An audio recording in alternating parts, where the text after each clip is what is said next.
এখন দাঁড়িয়ে আছি হরিদেবপুর অঞ্চলের এক খ্যাতনামা পুজো অজেয় সংহতি।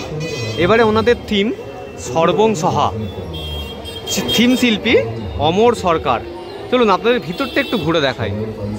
এখানে ঢোকার সময় এরকম একটা চাকতি ঘুরতে দেখা যাচ্ছে, আর ঠিক এপাশে এখানে কিছু লাইভ পারফরমেন্স হওয়ার কথা, যেটা এই মুহূর্তে বন্ধ আছে।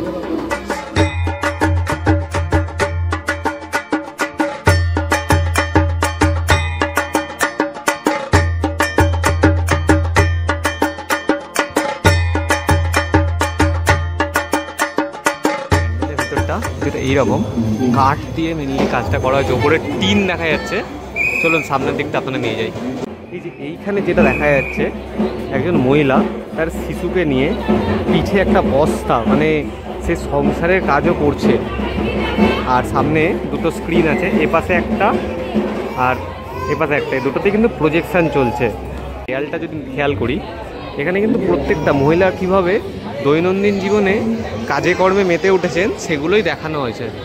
এই যে এখানে দেখা যাচ্ছে লাঙল নিয়ে চাষ করা থেকে শুরু করে এখানে চা বাগানের চা পাতা তোলা, প্রত্যেকটা। এই যে এখন যে ডিসপ্লেটা চলছে, একজন মহিলা কিন্তু কাঠ কাটছে, হয়তো উনুনে আঁচ দিয়ে রান্না করার জন্য। ওনাদের মণ্ডপের একদম ভিতরের অংশে এইখানেও কিন্তু চিত্রশিল্পের মাধ্যমে মহিলাদের দৈনন্দিন জীবন ফুটিয়ে তোলা হয়েছে, আর সামনে দুজন লাইভ মডেলও দেখা যাচ্ছে। এটা হচ্ছে ওনাদের এবছরের প্রতিমা। আর উপরে যেটা লেখা আছে 1400 মাইল অন্ধকার প্রতিদিনের সংগ্রামে ফুলমণির পুজো, মানে মহিলাদের যে কষ্ট সেইটাকেই বেশ করে এবার ওনাদের থিম সর্বং সহা। দেখুন ভালো করে, মায়ের হাতে কিন্তু কোনো অস্ত্র নেই,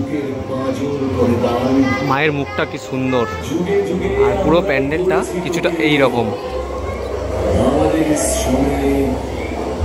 এখানে কিন্তু মহিলা যে ফুল বিক্রি করা সব কিছুই কিন্তু এখানে দেখানো হয়েছে।